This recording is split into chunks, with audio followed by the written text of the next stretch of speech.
To be on the way. Existentialism, or as it is called existential philosophy, is often confused with philosophical psychology due to the importance it gives to human existence as a philosophical matter. To the extent that Jean-Paul Sartre wrote a book entitled Existential Psychoanalysis.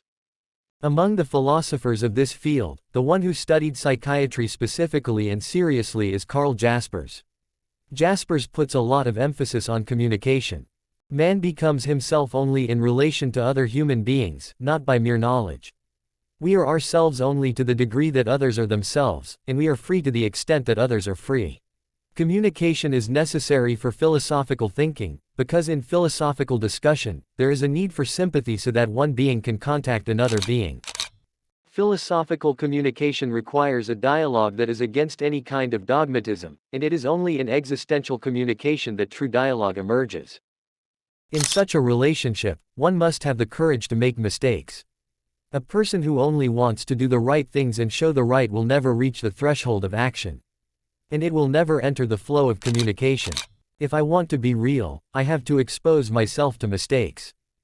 Jaspers considers active silence to be another requirement for existential communication. Silence that is not caused by not acting, but is a sign of intense readiness of existence in itself for communication.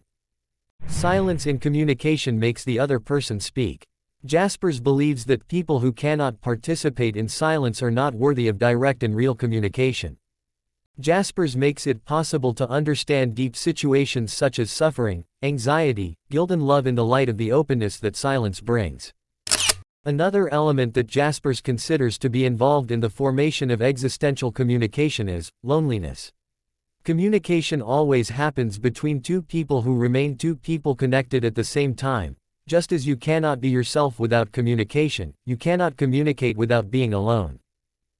Jaspers believes that, firstly, loneliness is an unchangeable pole without which there is no communication, and secondly, loneliness is the lack of communication with others.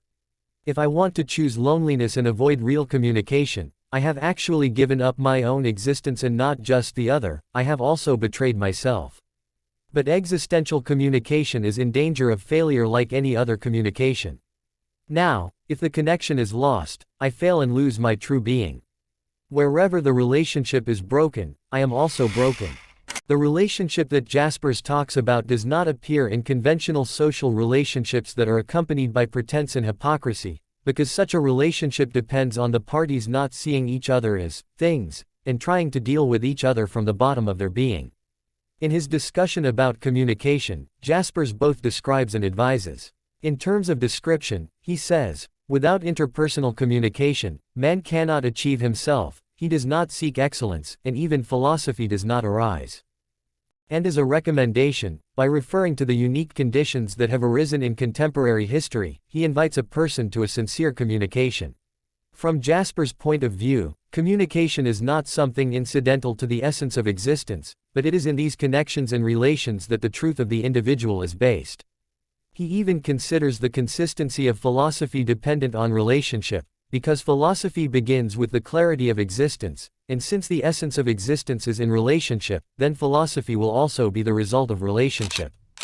With this introduction, the meaning of Jaspers' speech, which introduces philosophy not as a rational and definitive system, but as being on the way, becomes more obvious. By understanding the relativity of all these relationships, which is the generative bed of philosophy from Jaspers' point of view, it becomes clear that it is impossible to achieve a horizon above all horizons. And as long as the expanse of time and history is wide, one should stop expecting to achieve the absolute truth.